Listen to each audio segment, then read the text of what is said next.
조선의 친명배금 정책으로 이미 감정이 상해 있던 후금은 이괄의 부하들의 이야기를 듣고 광해군의 원수를 갚는다는 명분을 내세워서 정묘원에 3만 명의 병력을 이끌고 조선으로 쳐들어옵니다.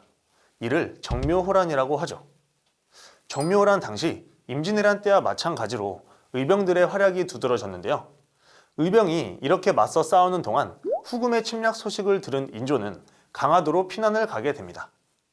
그런데 후금은 이때 평양까지 내려오지도 않고 굳이 더 밑으로 내려오게 되면 자신들의 후방을 명나라가 공격할 것을 염려해서 그냥 조약을 맺습니다.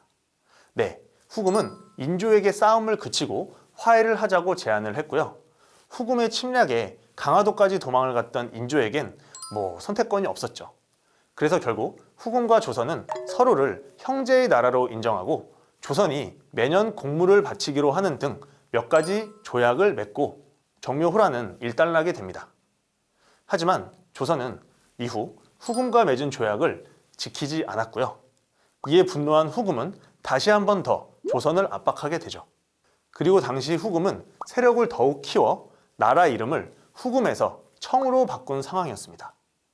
그리고 이 청나라는 예전과 같은 형제의 나라가 아닌 조선에게 신하와 왕의 관계, 즉 군신 관계를 요구합니다.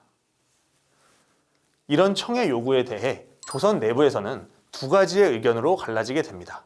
윤집을 필두로 한 주전론자들은 명나라와의 의리를 지켜야 한다고 주장했으며 최명기를 앞세운 주화론자들은 전쟁을 하는 것보다 백성들을 위해 화친을 맺자고 합니다.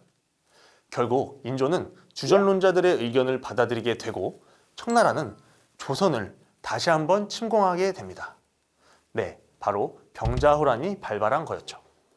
이에 인조는 또다시 강화도로 피신하려 했지만 먼저 와 있었던 청나라의 선발대에 의해서 강화도로 가는 길이 막히게 됩니다.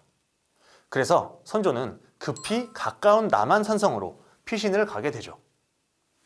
남한산성으로 피신한 인조는 장기전을 벌일 요량이었지만 청군은 남한산성을 둘러싸고 성에서 인조가 나오기만을 기다렸습니다.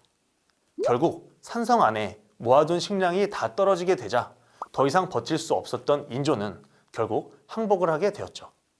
이때 인조와 세자가 함께 남한산성의 서문으로 나가서 한강 동남쪽에 위치한 삼전도에서 청태종에게 무릎을 꿇고 신하의 예를 갖추게 되는데 이것이 바로 삼전도의 굴욕이었습니다.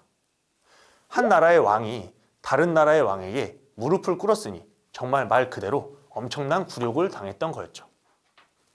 병자호란 이후 청과 조선은 군신 관계를 맺게 되고 청나라는 소현세자와 복림대군을 비롯한 많은 신하들을 인질로 잡아갔습니다.